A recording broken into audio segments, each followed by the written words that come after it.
All right, so we have a saying here on the Andrew Klavan Show: anger is the devil's cocaine, and everybody hates the saying. Everybody gets angry when I say this because anger is the devil's cocaine. All right. And now, if you have any friends, I'm a writer, so I know a lot of addicts. Okay, a lot of writers are drunks and they drink too much and all this stuff. If you have any friends who are addicted to anything, from coffee to whiskey to cocaine or whatever, you know that if you have ever, as a friend, gotten between them and the thing that they are addicted to, their entire personality changes like that on the spot, and they become enraged. So you have a friend, he's jovial, he's funny, but he drinks too much, One day you say to him, maybe you ought to cut back the drinking. Suddenly the joviality is gone and you stink. You are the worst, just do not get between. So when you get between angry people and their anger, they get angry, because anger is the devil's cocaine. And the problem with anger is people say, well, my anger is righteous. And it may well be. There's perfectly righteous reasons to get angry, but anger can be righteous, but it's not righteousness. And the problem with anger, and the reason I say it's of the devil,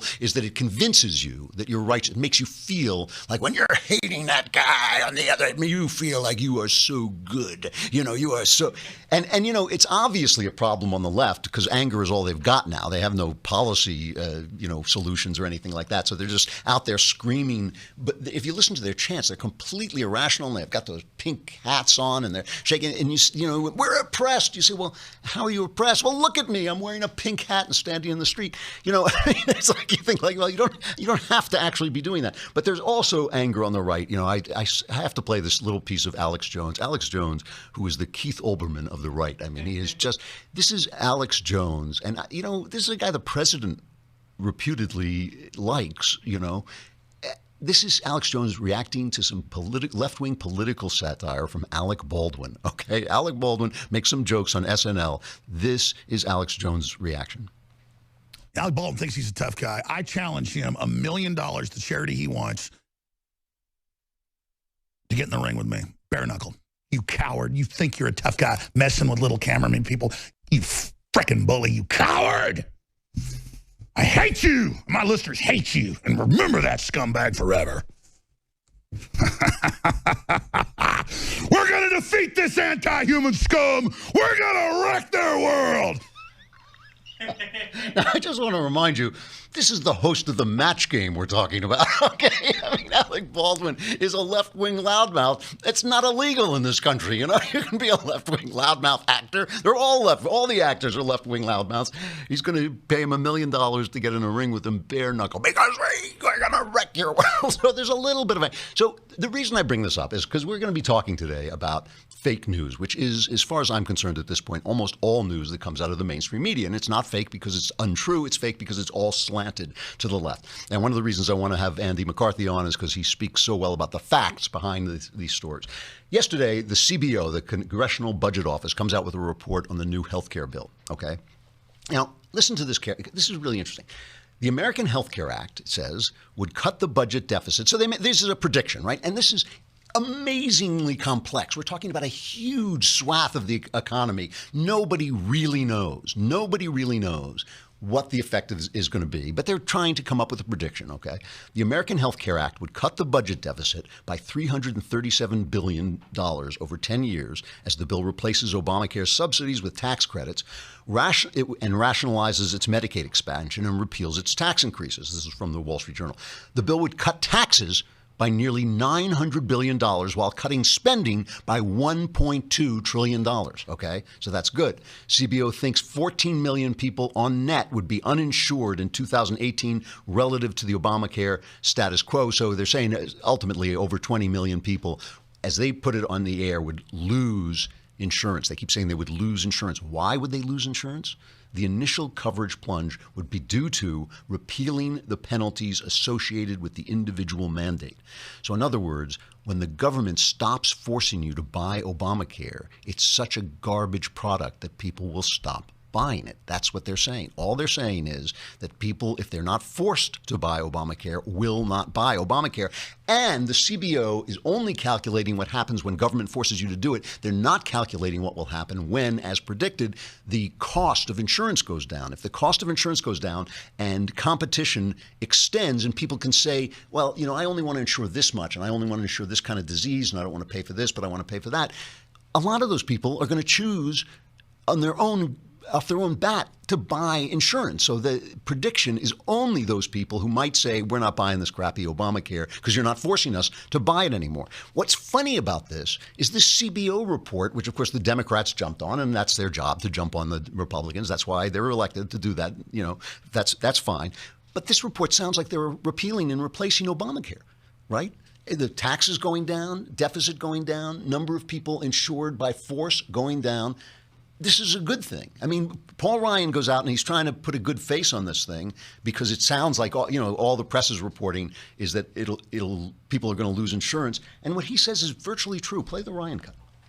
The estimates before were that 25 million people would be on Obamacare today. Less than half that are.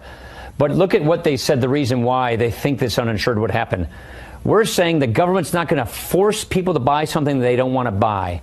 And if we end an Obamacare mandate that says you must buy this government one-size-fits-all plan, guess what?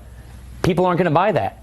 So, of course, they're going to suggest that if we're not going to make people do something they don't want to do, they're not going to do it. That's really what's behind this. What I'm encouraged is once our reforms kick in, what the CBO is telling us is it's going to lower premiums. It will lower premiums 10%. It stabilizes the market. It's a $1.2 trillion spending cut, an $883 billion tax cut, and $337 billion in deficit reduction. So, of course, the CBO is going to say, if you're not going to force people to buy something they don't want to buy, they won't buy it. But at the same time, they're saying our reforms will kick in and lower premiums and make healthcare therefore more accessible. And by the way, Brett, I just want to say one more thing, then I'll stop talking. This is just part one of a three-part plan, and that's why I'm excited. Just this, they say, lowers premiums, stabilizes the market, gives people more choice and freedom. That is a fair interpretation of this thing. And, people say I'm too easy on Ryan, but remember, Ryan doesn't have to just deal with conservatives. He has to deal with a large swath of moderates who have said to him, we will not vote if we have to go back and tell our constituents that they're going to lose insurance. And people hearing this, and they're hearing it on CNN, think, oh, we're going to lose insurance. Now, here's the point, okay?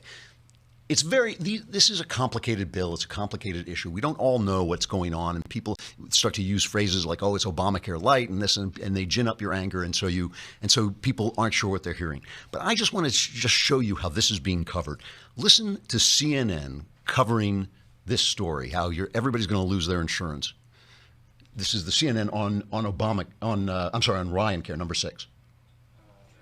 It is estimated that 15 million Americans potentially will lose their health care coverage over the course of 10 years under this new plan. Republicans anticipating this are already trying to downplay this potential. House Speaker Paul Ryan can't answer how many Americans will lose health care coverage under his plan to replace Obamacare. At home, have you heard any Republicans say nobody will lose coverage under this plan? I promise. If you haven't, there's a reason.